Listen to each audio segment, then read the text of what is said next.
I strongly and very believe that the March 2018 handshake that heralded the Building Bridges initiative, popularly known as BBI, has brought more divisions than a unit of purpose that it was initially meant to bring.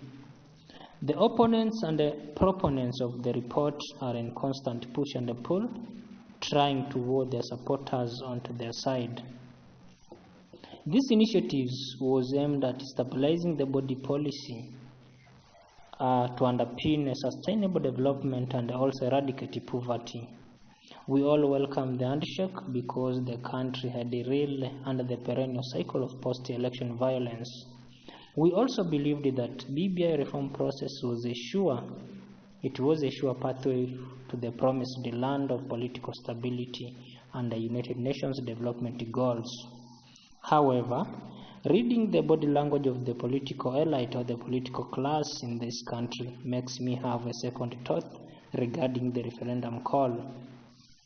Having read the document, I feel there is a quite good number of loose ends in the proposal, a reason as to why Kenya should give it a wide berth in the upcoming plebiscite if it all materializes.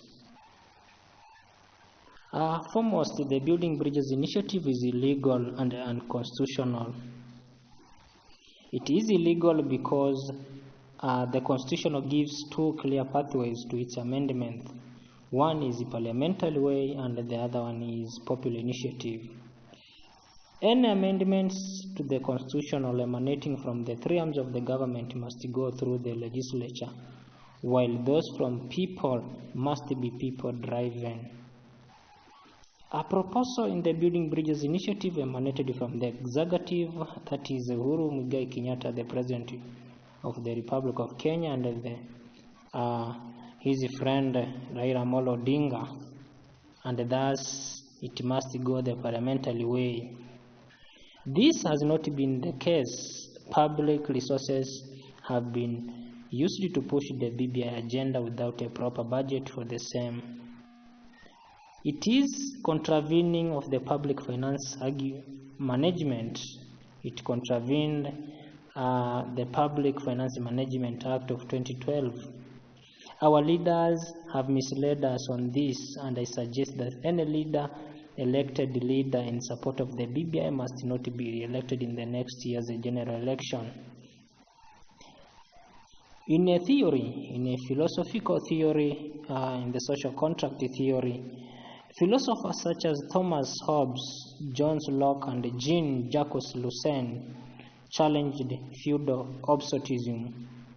Their common argument was that since the inhabitants of the policy could not exercise direct authority over themselves, they ceded such authority to a sovereign. The sovereign had to rule for the benefit of the masses, failure to which the inhabitants could withdraw such powers. As Kenyan citizens, we have a 5-year social contract with our elected representative, and therefore those who are not working contrary to our expectations must face the electoral wrath in the next year's general election. The second reason to why the BBI document is illegal and constitutional is the call for the constitutional amendment is ill-timed. It is therefore comes at a time when the country is facing COVID-19 that has ravaged our economy. Many Kenyans are currently hanging from tight economic ropes. The mainstream media recently highlighted a story of a woman who boiled a stone to pacify her hungry children. We have further read about the thousands of children who have been sent away from children's home because such homes can no longer support them. Hundreds of thousands of Kenyans go without food on a daily basis, and none is ready to address this pertinent issue. Kenyans are just sick. They are not only sick but also tired of the government of the day.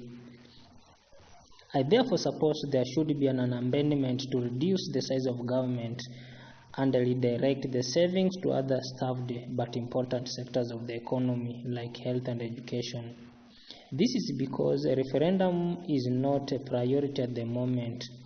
Just like a 2005 referendum, this year's referendum will be a test run for the next year's presidential election, and whoever has his way will ride on the momentum to the general election. The third reason the reform agenda has been hijacked and is under the control of politicians who, to me, are driving their self-interest at the expense of the citizen. The drafters of the BBI report were political appointees who served the interests of their masters. These drafters were keen to appease every conceivable group so that they could induce such a group in supporting the document. The youth were promised the National Youth Commission to address their challenges. There could also be a 7-year tax holiday for the youth-owned business. Counties could receive up to 35% of the shareable revenue from the national exchequer. There is also a proposition of the world development to cater for the development agenda at the world level. All these are just ploys to hoodwink the masses to support a report that is unnecessary. We have ministries of youth, culture, and sports both at the national and county levels. What challenges will the Youth Commission solve that the aforementioned ministries haven't solved?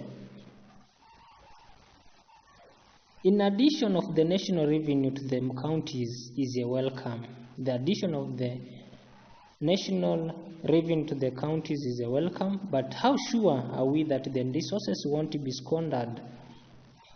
Ours is a history littered with the unsolved cases of corruption and the millions of lost dollars.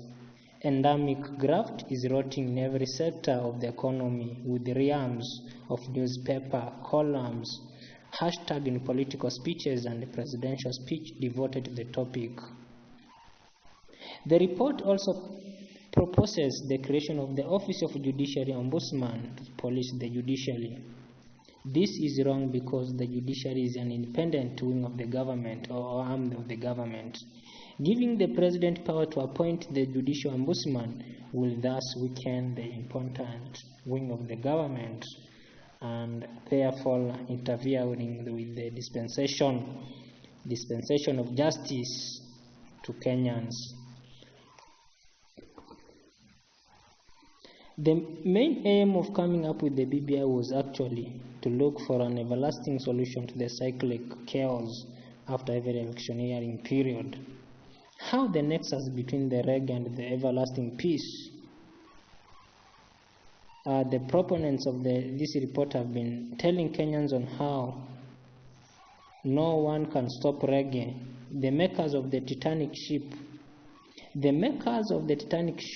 that capsized on the 14th day of April 1912 had showed off that no one could sink that ship, including God. Eventually, the ship sank, killing over 2,000 passengers on board. Kenyans must therefore say no, capital no, to the BBI proposal, which are a new cash cow to the political class or the political elites. I strongly and very believe